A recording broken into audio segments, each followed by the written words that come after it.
You're looking at Indent and Dent from Unfiltered Audio, two great creative distortion plugins that share some features and DNA, but both have their own strengths.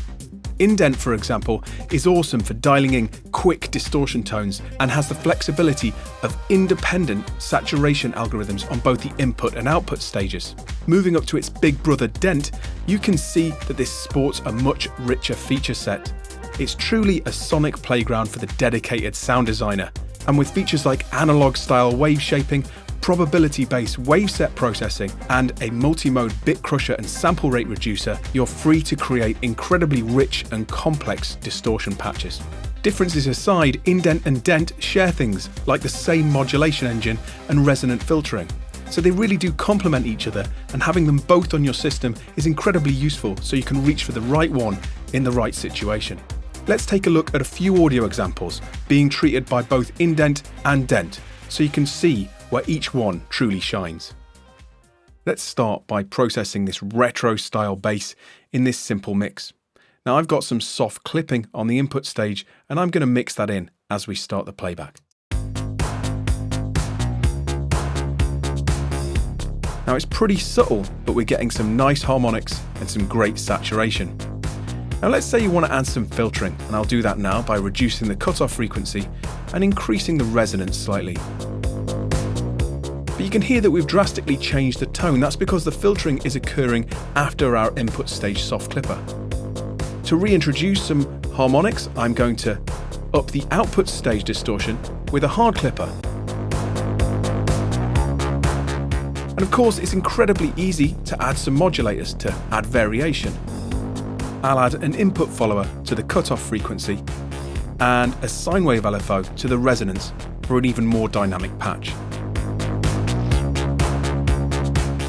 Moving up to Dent, you can see that I've got a similar patch setup here. I've got an input follower on the cutoff frequency, a sine wave LFO on the resonance, and I've got gain dialed in on both the input and output stages, and I'm using the single soft clipper algorithm here. Now you can hear that we're getting very similar results, but we can push things much further as we've got an extended feature set. I'm going to change the shape of the waveform, squaring off the wave shape. I'm also going to split apart the negative and positive components using the split parameter. You can hear that we're really changing the characteristics of the sound.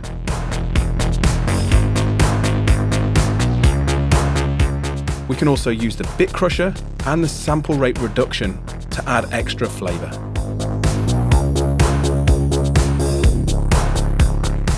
I'm going to use the modulators to modulate the sample rate reduction and also the split control.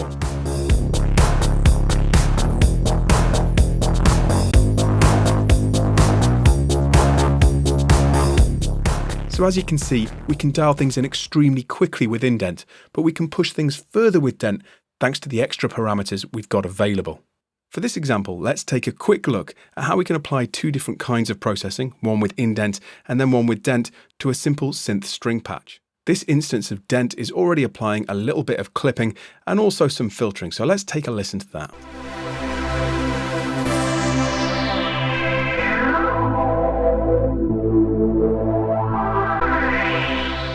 Now I'm really happy with the way this is sounding, but I'd like this cutoff frequency to be moving. So let's apply a fast moving LFO synced to our BPM straight to the cutoff frequency. We can then adjust this and change the amplitude of the LFO.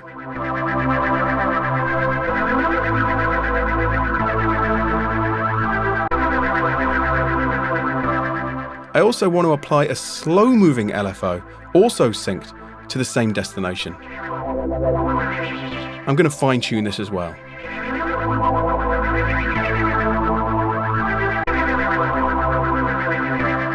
As you can see, new modulation slots appear as we make one, so we can apply this to the mix and even to the trim control as well. That sounds great to me. Now let's take a look at processing this pad in a different way, using parameters that we've only got available in Dent.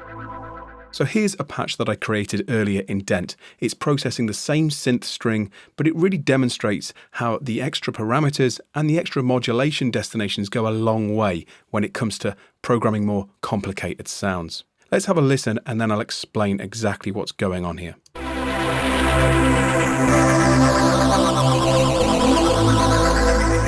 Now you can see that we've got a slow-moving LFO as we had before, but it's modulating many more sources, and some of the parameters aren't even available in Indent.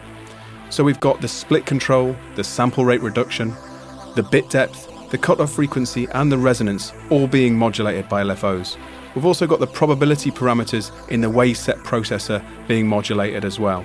As I adjust the cutoff frequency, you'll really hear some of this come to life.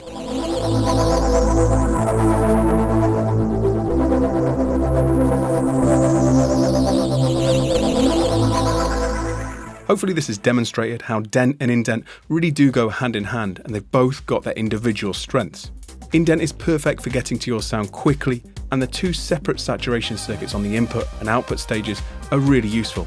If you demand a richer feature set and something that allows you to go further into your sounds, then dent really is the answer. Remember, you can grab both indent and dent as fully functional 14-day trials on the Plugin Alliance website, so you can follow along with anything I've done here. I hope you enjoy creating distortion patches with indent and dent as much as I have, and I'll see you next time.